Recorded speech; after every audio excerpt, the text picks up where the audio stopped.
What's comfort food? Well, that depends on who you are and what culture you're from. For me, comfort food usually revolves around rice because I grew up with rice. And today I want to share with you one of my favorite recipes from childhood. It's called Oyako Donburi. Now, if you're thinking about egg prices just skyrocketing, apparently it's 60% higher than it was a year ago, well, this is a dish that's all about eggs. I know it's strange, but there's no eggs in it. Actually, oyako means parent and child. And this dish is called Oyako Donburi, which means rice bowl. So it's parent and child rice bowl because it typically involves both chicken and eggs. But of course, we're making a compassionate vegan version without eggs, without chicken. Instead, we're going to use some king trumpet mushrooms. You could use oyster mushrooms as well. And I like to add a little bit of broccoli, just a little bit of green so I can have some greens in my Oyako Donburi. It's not at all traditional, but I like it. And the egg part's going to be made out of silken tofu. Now, another advantage to this dish is that it has no oil. So if you're on an oil-free diet, this is another great one. We're going to start out by slicing an onion. And this is just going to get simmered in a broth. It's not going to get sauteed. Now we're going to make a mixture of broth. And because I want a little bit of that chicken flavor, I found the organic vegetarian no chicken base. In the Homemade Vegan Pantry, I have a recipe for your very own no chicken base that you can make. You can also just use vegetable broth, mushroom broth, whatever you have going on. And I also want to let you know, one of these many moons ago, back in 1995 or something, I wrote this book called Japanese Cooking, Contemporary and Traditional. And that recipe is in this book. It's the rice bowl with chicken and egg. To this, I'm going to add some soy sauce, about 4 tablespoons, quarter cup, and 3 tablespoons of mirin, which is sweet sake.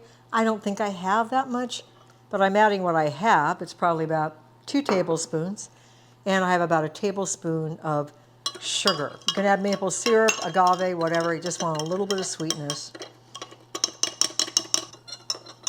Now I'm going to bring it over here to my pan. I'm going to add my onions, and we're going to simmer that covered until the onions are tender. Okay, in the meantime, we're going to prepare the chicken. Now, you can get some vegetarian chicken if you like, or use seitan, or you can just use king trumpet mushrooms. And oftentimes, I make vegan scallops out of the stock. So, and then I end up with a bunch of these tops, so that's a perfect time to use it, and I'm just going to cut these up. Now, it's totally fine if you just want to break these by hand, and if you want to use some of this too, go ahead. And this recipe will make enough for maybe 2 people, 2 or 3, depending on how much you eat.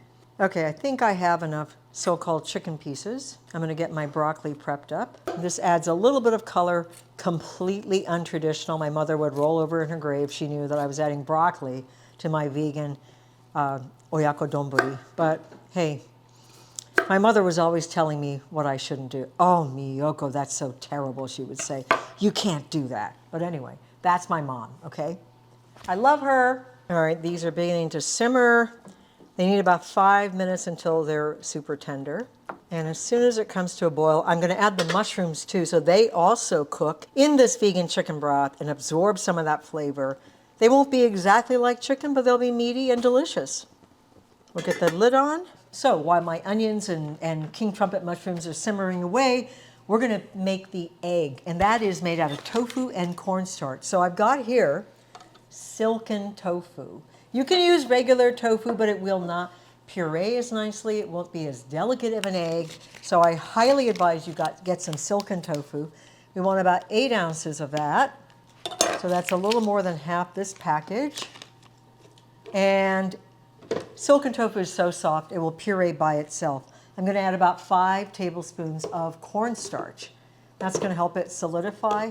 Now, this recipe, as I mentioned, I wrote this 30 years ago. So it was created before the days of just egg or the mung bean egg, like the recipe that I made. Oh, and by the way, I have finally perfected the mung bean egg, and I actually served it to at a big vineyard dinner. I made these amazing, well, here I am bragging. No, I thought they were delicious anyway, these chimichurri omelets. And I think I got it right this time.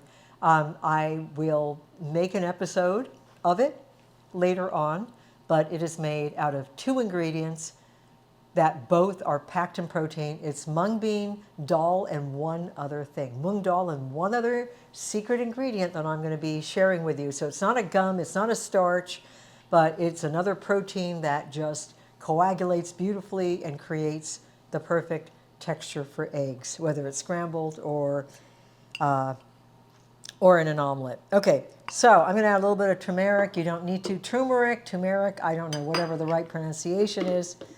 And we are going to just turn that on.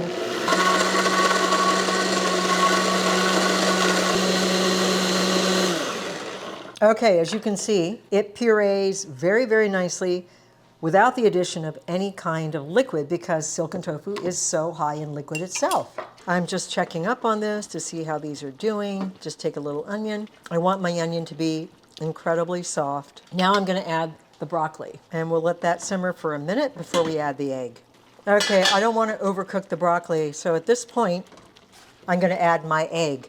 Now we're going to pour this mixture into here, but we are not going to stir it.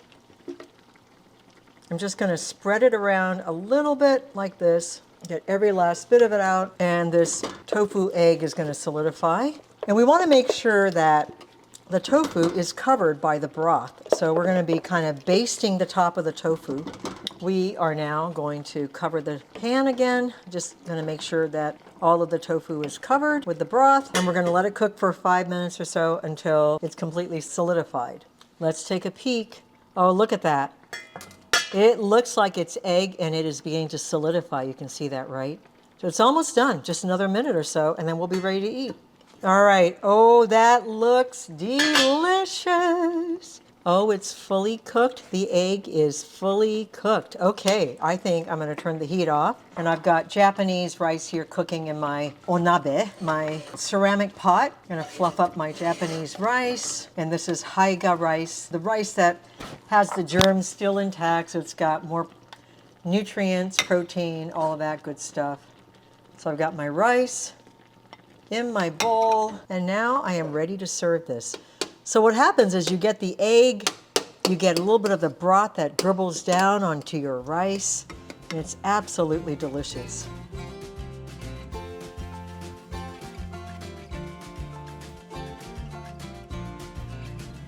Okay, in these crazy times, we all need comfort, and I've got my bowl of comfort right here, Oyako Donburi, Japanese parent and child bowl, traditionally made with chicken and egg, but this time it's made with mushrooms and tofu. So I cannot wait to bite into this. I'm going to give it a try, although it's really hot. It's so good. This delicate egg made out of tofu. I've got broccoli in here, my king trumpet mushroom chicken. It's all right here. It's absolutely delicious. And oh, I think I know who might enjoy this. Hey chickadees, let's see if you want some Oyako Donburi. Who wants some of that? Because you guys aren't in it.